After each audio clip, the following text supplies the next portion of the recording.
Hello, everyone, and welcome to yet another edition of Live from Studios B3. I've always wanted to say that. I'm so glad that I'm able to record all of these celebration artist interviews so that I can say it over and over again. I'm Spencer Brinkerhoff III. When the internets first started up and I thought I could make my own animation studio, I thought I'm going to call it Studio SB3 because I'm Spencer Brinkerhoff III. The internet allowed me to do it. And so here we are, live from Studios B3. I'm Spencer Brinkerhoff. We are back again with a repeat offender. No, I said that the wrong way. Joe Hogan, let me bring you in really quick. Hi, Joe. You were right. You were right the first time. Spencer, thank you so much for doing this with me again, because I know your time is obviously very valuable, and I appreciate you spending the time to do this again with me. So here's the thing is that I love being on the podcast. I love talking about Star Wars, especially been talking about Rebels quite a bit. And the thing about it is that it's so much work to podcast. So I was looking for a solution where I could just set something up, click, record, and go, and there it is. And what was happening is I haven't figured it out yet, but there's a slight audio sync delay. So I can see you just fine, and Skype is working good, but when I bring it in my software, there's a delay. So while we were recording, I was going into the mixer and trying to change the audio delay, and I ruined the whole thing. So, okay. It's my fault. Worse things have happened. These are okay problems to have, I think. Yes. Now, Joe, we talked a little bit before, and I want to recap it. There's a couple of really important things that we talked about there, and I want to get the story out there and make sure that we're doing it right. First and foremost, ready? Let's do it. No, I'm leading up to it. Are you ready? I think so. Welcome, Joe Hogan, officially licensed Star Wars artist, participant in his very first Star Wars Celebration event as one of the selected art show participants. Joe, that's a pretty big deal, man. Oh man, I'm still losing my mind when I got the email, and I read it several times over. It was actually on Skype with Brian DeGuire and Christy, right? And we all got our emails at the same time, but I got mine like 2 seconds before everybody else, and it was pretty crazy. It's still pretty surreal and humbling, and it's just amazing to be, I obviously. I felt like the little kid that wants to sit at the big kid or the adult table at Thanksgiving. So now that I'm kind of here on the end, it's just really cool, and I don't quite feel like I deserve to be at this table, but right. Everybody has welcomed me to the adult table, and it's super amazing and exciting, and I am so excited that I'm exhausted now. Right. Oh, I was joking the other day. I mean, how did I start my day? I started with recording and talking with Katie Cook. And how did I end that day? I was talking with Russell Walks. I mean, the fact that we get to associate with these superstar artists and that you are now one of these superstar artists is just amazing. Joe, congratulations. I don't know if I can admit that, but but thank you for the kind words regardless. Right. I don't know if I consider myself that. Now this art piece is not your first Star Wars art piece. This one is titled Django's Finest, and you have a love of these clones and the troopers and all of that stuff. So like we did in our first interview, I wanted to sort of retread on some of this information and talk about how this all came about. I joked a little bit about your very old website. Do you remember what? Yeah. The name of that website was I Will Be a Star Wars Artist. That's Never right. has a more bold statement been made on all of the internets. I was on my way home from a job that, in retrospect, had nothing to do with what I wanted to do. I took it out of college to, get health insurance and just pay the bills and all that stuff. And it was just one of those things where every day I was just getting a little bit more worn down and unhappy. And on my way home, and it was like an hour and a half commute each way to Manhattan from Staten Island. And I remember just being on the bus on the way home and said, I don't want to do this anymore. I gotta be doing what I'm meant to be doing. Right. And I went home and I created that website. I said, I'm going to do it. I'm saying it in front of all of you people. 0 followers, but I'm saying it here publicly so that everybody knows that I'm serious about it, and it took off. You know, Like, they oh, say what is it? A wish is just a wish until you write it down, you know, and then it becomes a goal. And so that was a right. pretty bold statement. Now, I wanted to ask you. We talked a little bit about this last time too, but tell us about your education. You said that you had gone to college, and what were you studying in college? You know, to sort of like lead to this job. I had studied cartooning, which is a fancier word for making comics.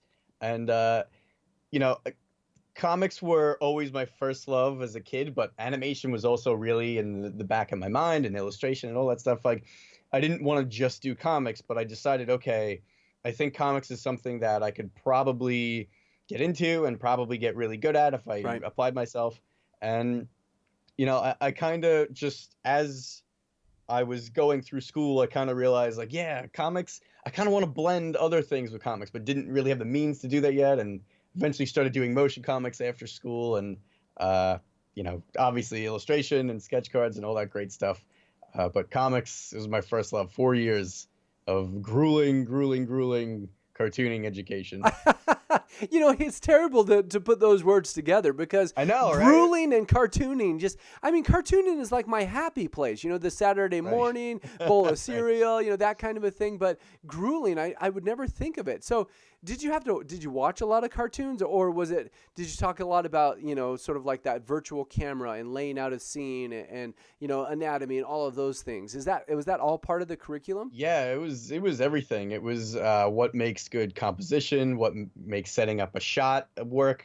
Anatomy was important. Perspective, all those tools. They kind of gave you, you know, it's one of those lead the horse to water things, and you're going to Right. get out of it what you're going to put into it. Right. Exactly. And you know, storytelling classes, what makes good stories, compelling stories, story arcs, all that good stuff. And Awesome. yeah, how it all just comes together, and whatever you're going to do with it, you're going to do with it. Now, I with this, and you make this website that is, you know, I will be a Star Wars artist. Were you posting Star Wars fan art on the site? You know, was it all Star Wars stuff, or was it just all of your art? How did you sort of like start to populate, you know, this website to get people's attention about what you were doing and what your intentions were? Well, actually, you mentioned Katie Cook. She was Right. actually, I had emailed her and I think Grant Gould. And it's funny because Grant is a buddy now. Grant never responded to my email to that first one, but Katie did. And Katie gave me some like really good advice. She said, you know, put your stuff out there on forums, message boards. So the force.net was the first place I went to for Right. that. Um, you know, submit your stuff to editors, and grow a thick skin, because there's going to be Mm, people that don't get your stuff, don't like your stuff. Art right. is subjective, all that stuff. And those were three things that I took very, very seriously, Right. and worked out. It did. So, Well, finally, right? right. Yeah, I know. So Well, then, you know, well, I mean, I don't mean to cut you off, but no, you go. I felt like I achieved what I originally wanted to start once I started doing sketch cards. So it didn't really take that long, because I was doing officially licensed Star Wars art within a couple of months of starting that site. Like maybe, Yeah. I think it was like, you know, 4 or 5 months from that point on. Yeah. So at that point, I felt like I had made it, and then since then, it's kind of like, because I was trying to get into Celebration and get officially licensed print, so I kind of like, my enthusiasm for feeling like a Star Wars artist kind of dwindled, even though I was still doing sets, but I wasn't really going past that. Right. And then this happened, so now it feels like, you know, you said last time we did this interview that I have to change the URL to I am a Star Wars AM. artist. Right. So Did you look for it? I don't I know if you. didn't, because, well, you know what, my audio didn't work, so maybe So but maybe I still nobody have tried time. to So steal it. Oh, right, so well, maybe people didn't put it together yet. I wanted to add a little bit to what you were saying there. I think that the majority of us artists that are part of the that have been part of the Celebration art shows did start with the sketch cards. And for those people who don't know what that is, the Topps Trading Card Company and Upper Deck, they put together special sets that are also part of like movie sets. So you can buy an Indiana Jones trading card set, and a lot of them are still images from the movie or their concept art. But to help sort of like spice up sort of the trading element of these cards, they would give blank cards to the artist. And so it was our job, you know, to create a new and original art sketch onto the cards. But people started going crazy. I think you were one of them. Absolutely. Full color, inked and drawn, and you're doing 200 cards for a set. And how much did you get paid for each card on that? Was that Back then when I yeah? started, it was $1.50 per Right. card because Exactly. we were only contractually obligated to do pencils. Uh-huh. So if that's all you did, you were only getting paid for $1.50 for pencils. Anything else you wanted to do was purely because you wanted to do it. You wanted to make a great product for the Right. fans, and you were, you're working on a Star Wars set. How are you not going to get excited and Exactly. carried away and do what you love? And so then, are you telling me that the prices have improved, that they start paying people more now, or? Yes, I mean I haven't done a set for them for about a year, but they last I was on there, it was $3 per card. All right, doubled. They were, Doubled is pretty good. I know. Now, I know. Moving on up. For those people who are listening that are watching, that they don't quite, that they're thinking that we're getting shortchanged. The other element is we get exposure for doing this, which, that's not always you can't count that as pay, but we also get to keep 6 of those cards, and they're returned for us. And those cards we can sell ourselves for $50, $100, $200, because it's really hard to find the exact character that you want of the card set that you want by the artist that you want. So the return cards can be a good sort of aftermarket as well. I think I still have some blank ones like up here in the shelf. Really? Yeah, I don't know what happened. I just didn't finish them. Now, with that, as you sort of are starting to progress with this project, and doing the Star Wars artwork and being officially sort of like part of the Star Wars family, I got to tell you, you mentioned the Force.net and the forums and posting and Rebel Scum. Dustin Roberts has been hounding me to make sure that I got your audio fixed, because right when we started to talk about the part that was most important to Dustin, the audio kicked out. So the question that I had asked you was, there was a Star Wars piece that you've been doing. You're working on them, but what was the Star Wars piece that you did that really first sort of caught on and brought people to your attention, brought you in there? And then you want to tell us that story Sure, so we can get it right this time? So right after taking Katie's advice, I started posting in the Jedi Council forums on the Force.net. And they have a fan art section, and just anytime I did something Star Wars related, I was putting it in there.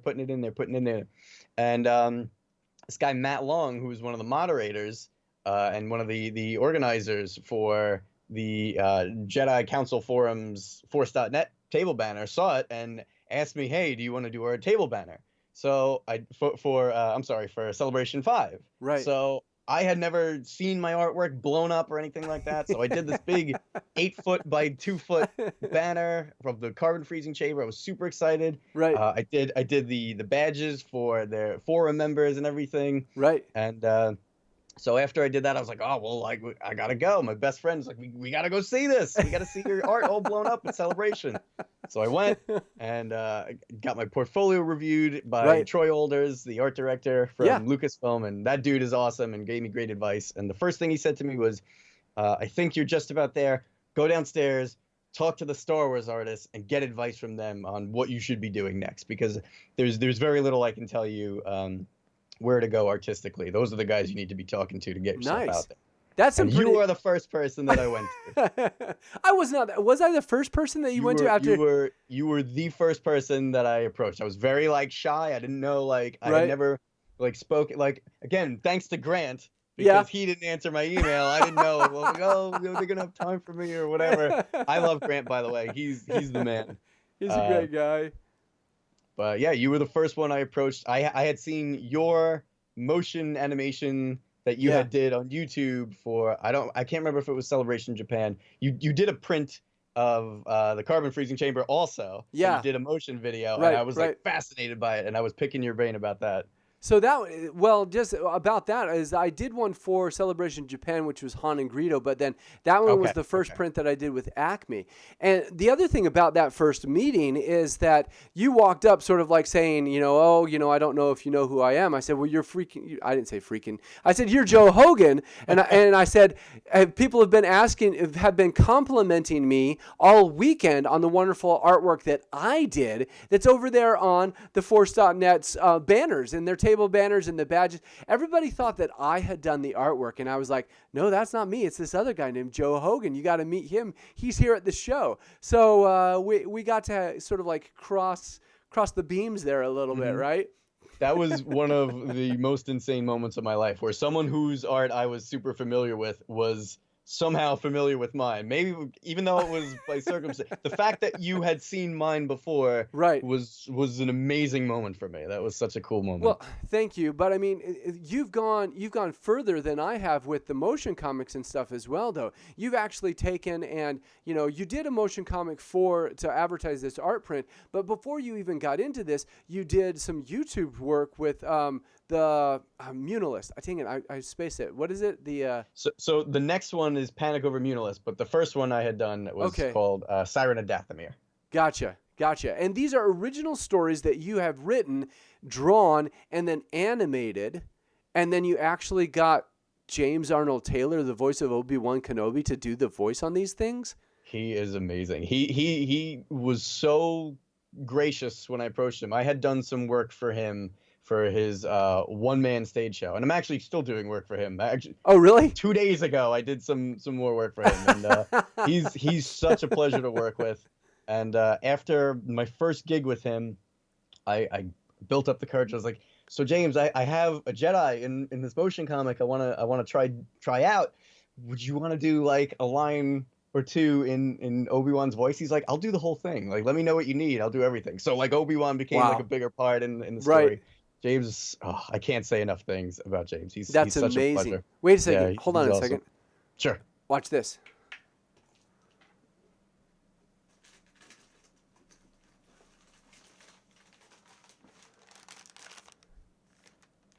Ah, yes! Use the Force. That's the project that I met James on. So that's amazing. Oh, wait a second. My green screen got all messed up. So let me switch off of that for a second. So you want to explain what I'm holding here while I get this out? Sure. You have the little care package that the Use the Force team put together. Use the Force is an amazing fan film that I had the opportunity to do a lot of work on. I did a comic book and a poster and all this great stuff. And the film itself, I'm pretty sure it's still on YouTube or somewhere. I'm sure you could watch it for free somewhere. It's basically a mashup of John Hughes films, like Weird Science in that vein, and Star Wars. And it's such a fun experience, and just check it out. It's like a short. Oh, and there it is. There's the poster. Oh, look at some of the green is getting blanked out. I don't know how to fix that. But then here. Something else that you did is you've done the full comic book that is the retelling of the whole story, isn't it? It's the prequel. Oh, it's the prequel. That's right. So the film itself is senior year, but I tell the story of freshman, sophomore, and junior year leading up to the movie. So here you are, graduated from cartooning college, trying to be a Star Wars artist, and now you're making sort of your own motion comics, and you're doing, some film projects with James Arnold Taylor. You're helping with his one-man show. It sounds pretty successful. Does it feel like you're doing all right? Everything good there? Yes, it's one of those weird things where when you look back on everything, like you can't help but feel very grateful for all the support and the opportunities that have come along. But once you kind of keep doing these things, like as a fan of all these things, like you get to a certain point where it's like, well, how am I going to top this? What's going to be next? That's super exciting. So sometimes it's hard to feel like you're growing or progressing, but you just keep fighting, keep working hard.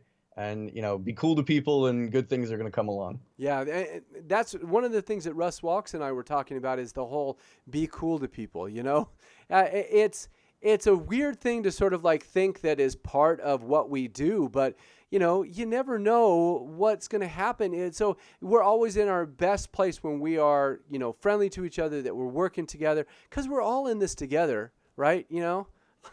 Absolutely. Yeah, this community, especially this little family of Star Wars artists, has been nothing but welcoming, and everybody helps each other. And me and a buddy had amidst a crisis right now that is thankfully turning around for the better. But like, you guys were all ready to go and ready to help, and it's very surreal to be part of this group of almost strangers who's like, nope, you're blood, you're family now. We're gonna get you through this. Pretty awesome. Well, do you want to talk about that crisis, or just you don't want to talk about it? Yeah, maybe not for now. Okay. Maybe not for now. But We're in a better everything's place. leveling out. Everything's good. Good. So the other thing that I want to talk about is sort of like on this path as you're developing sort of like the different art pieces that you're doing, you're developing sort of like who you are and the connections that you make. There's also this development of your style. And you look at some of like the first sketch cards that you did and right out of, your college and the pieces that you did. I know you just want to buy them all up so that nobody has them anymore. Just burn them. Burn all of them. Get rid of them all. Now let's talk about the motion comics, your style, and sort of your influences with that as well. As something that we talked about last time is how you got into sort of like following through with this style and how you chose and settled on this. What are your main influences there when you go to create these pieces? I mean, for when I do my Star Wars stuff, the thing that I love doing the most, since I usually focus on Clone Wars era stuff, because that's my favorite, my favorite characters, my favorite stories, with the exception of the original trilogy, are all in that Clone Wars era. I love the Clone Wars, and I love the 2003 Micro series, and I love the 2008 Dave Filoni series. So what I try to do is take what was awesome from the Genndy Tartakovsky Micro series and kind of fit it into the canon of the 2008 series, because we know the 2008 series is, official still. It's one of the only things to survive the Disney purge, and but that Micro series is so good. Like, you can go back and watch it, and it's so entertaining. And it's one of those things where, like, there's so much there that's worth saving. I think that's why I really like blending the two. So I try to, I've always looked at Genndy as a huge influence on me stylistically. So anytime I get the comparison, like, oh, you remind me of Genndy's style, like, there's no bigger compliment anyone can give me when they say that my style reminds me of Genndy. But I still try to do my own thing. Like, I don't want to be a carbon copy of Genndy, which I'm sure you could appreciate. Like, whenever anyone sees your style, like, oh, this reminds me of whatever, that's cool, but I still want to be my own thing. You know what I mean? So. And it's interesting because we have a little bit more of sort of like an artistic license, because we don't have to be spot on perfect with everything that we do, because we have a more animated style. But at the same time, as we're trying to develop that style on our own, it's like, well, how do we make sure that we're still making a distinction? Now, one of the other things that we did in our last conversation is we're getting close to this part as well, is talking about the different characters that you've included in the piece. Now, there's a ton of troopers that you put in there. Was some thought that went into creating all of these characters, or how did you decide who got in there and who didn't make the cut? That was a funny story. If I'm being completely honest, Captain Fordo, who is the red clone trooper from the Micro series, is still to this day my favorite clone trooper, even though all the clones from the 2008 series are amazing. And D. Bradley Baker is a crazy mastermind for being able to give all these guys individual personalities. Fordo's still my guy. So I said to myself, okay, how can I get away with putting Fordo in a print and having it selected, because that series isn't canon anymore? How am I going to do this? So I said, okay, I'm going to do a little class photo of Jango, Fordo, and then a couple of the 2008 series clones, and I'm gonna go from there. Mix them all together. So that kind of snowballed into, oh, well, people are gonna want Fives and Echo. Oh, well, what about Waxer and Boyle? So I kept adding, got to a point where I said, I have to cut. I need a cutoff somewhere. And Chris D said, dude, how about? Actually, he said it with his deep, like, dude, you should do 66 clones, man. Like, oh man, you should totally do that. It would be killer. And Sounds like him. 66, that's perfect. So I cut it off at 66. It's mostly 2008 series clones, but then you have a lot of canon a lot of legend ones, like Commander Faye, who is a Kashyyyk trooper from the Republic comic series. You have Delta Squad, who were the Republic commandos from the game. Now hold on a second. I'm starting. I'm zoomed in on the image right now. Okay. And at the bottom, get it queued up myself. Front and center, we've got Rex that's down here at the bottom. Now, the clone that you started mentioning from the Micro series, how do you say his name again? Fordo. So it's Frodo, but the R and the O are mixed. Okay. So he's the clone just to sort of like screen left, I guess the trooper's right of center. He's got the red pauldron and the red stripe down. Okay. Correct. So that's him, and he's right in front of the glowing-eyed commando troopers, right? Correct. So Correct. those commandos, that's Delta Squad there, right? Right. So you have Delta Squad from starting from the left all the way down, and then there's one extra one who is Clone Commando Gregor from the Clone Wars Oh, series, the Gregor. 2008 one. Yes. Nice. Nice. Awesome. And then are there some other characters that are hidden in here, somebody that we might not recognize or something that you snuck in? Are you trying to give me away, Spencer? What's going on here, man? Shh. No, I'm If sorry. It's approved. These if things they can't didn't be... notice it, then Okay, sorry. All is No, well. there's No, all is well. Nothing to there's see here. I have a clone character that has very specific weathering, but he's still the Coruscant shock trooper. Oh, So awesome. I snuck my specific one in there. Oh, that's awesome. He's all the way in the back. He's all the way in the back. So I didn't want to rustle any feathers. Well, but that's the thing is that when we get into the Clone Wars, we saw that, we really learned more about the clones as individuals and their personalities. And as we saw those personalities, it opened up the door for so many different iterations, versions, weathering, styling, haircuts. I mean, all of that stuff happened. Right. And as a result, it was all over the place. So that's all good. Now, when you're putting something like this together and you have this gigantic sort of like undertaking, what's the process that you go through to sort of like lay it all out? Are you drawing one blank clone and then duplicating it and then just like making the variations on them, one at a time? Or is each clone sort of like done individually? I mean, clones are all identical. So it makes sense that you would just sort of like copy and paste to a certain degree. How did that happen? Yeah, it's pretty much, it went down exactly like that. I started out with a standard Phase 1 Clone Trooper base, and then when I started to really think about how many, accessories there's the viewfinder antennas, there's Right. the pauldron, there's, all these other things. Some, like Bakara has the weird cheekbones, then the ARC Troopers have the chest stuff and the double pauldron. I said, this is going to get way out of hand real fast. Made a spreadsheet of all 66.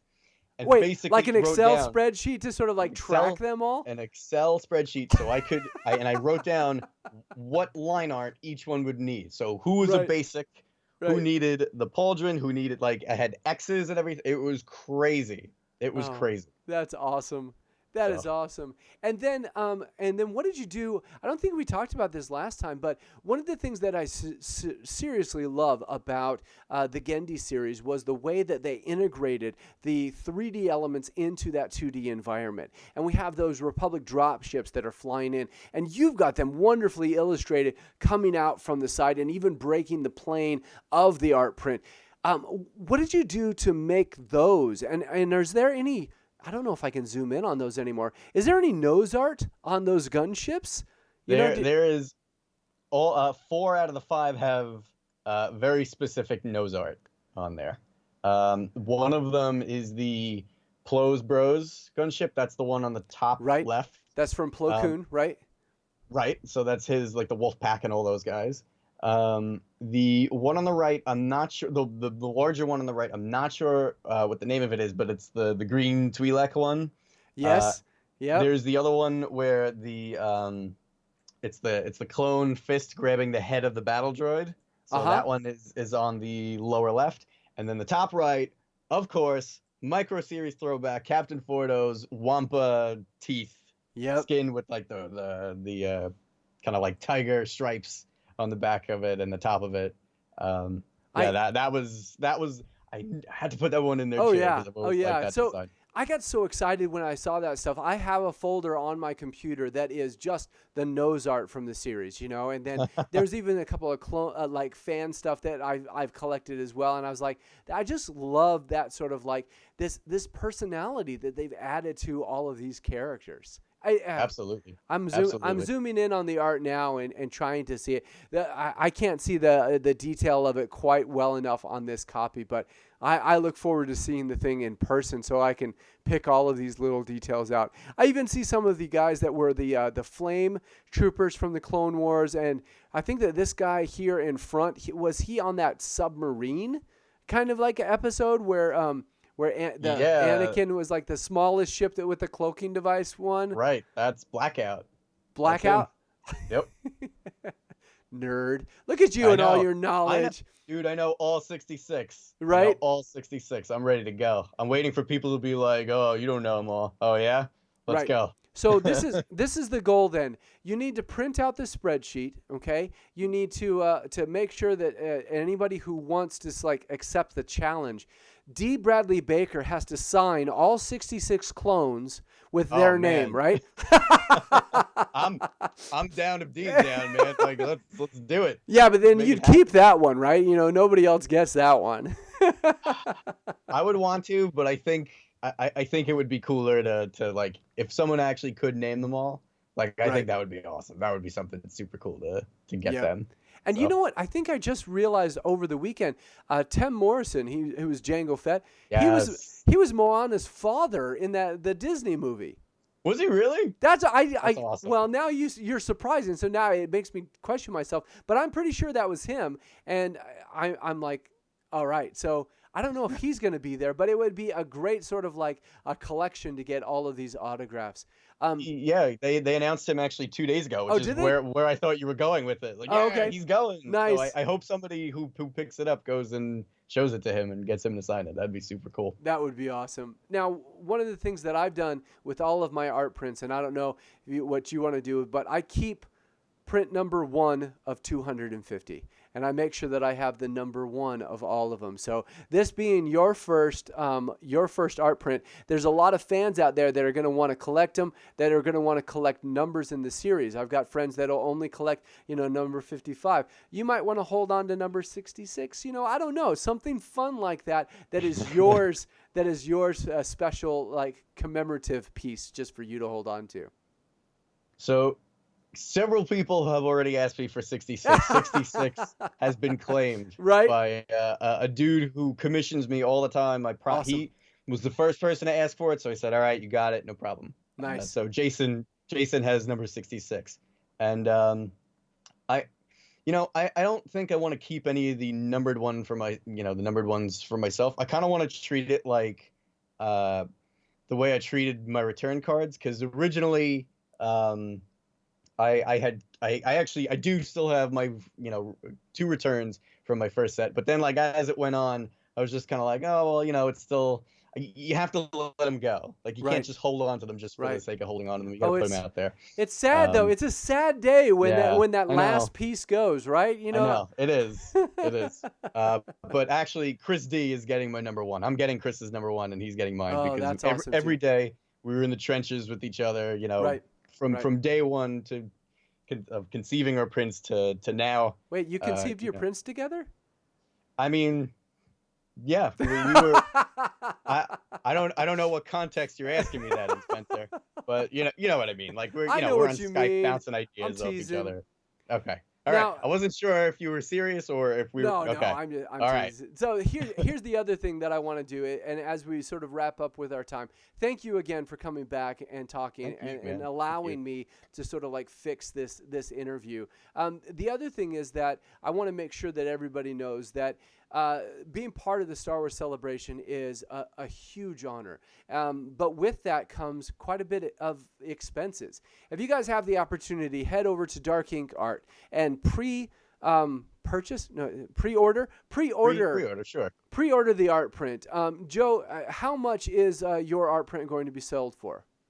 My print is going to be $40, and it is 18 by 24, like many other of the prints. So a lot of them are going to look real nice together. They're all the same size for all you OCD people like me, Right. who like things to be just right. So yeah, that's it. And anyone who already pre-ordered, thank you so much. I'm so humbled by the show of force of people who are supporting it and love it and sharing it. Total strangers and friends and family and you fellow artists. It means the world to me that you guys dig it. Super cool.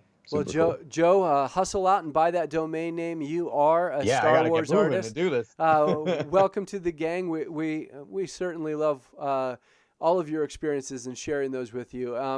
If people want to get a hold of you online, they want to follow you, they want to keep up with what you're doing, they want to see you and Christy and Brian all out to dinner, like acting like, the big fanboys that you are. Where can people follow your adventures? I lost my train of thought when we started talking about the shenanigans that are about to happen in less than 2 weeks, man. Joe Hogan Art on everything. So on DeviantArt, Twitter, Instagram, all that good, Facebook, all that good stuff. Pretty easy to find. I'm not super creative when it comes to usernames. So. Ladies and gentlemen, viewers, friends, family, children of all ages, 18 by 24 Django's Finest for $40 by the very talented and wonderful guest. Thank you, Joe Hogan. I certainly do appreciate talking to you today. And if you guys want to follow what I've got going on, my name is Spencer Brinkerhoff III. You can see me on Spencer B3 on all of my accounts, and I am recording live from Studios B3. Joe, you got anything for us on to sign out?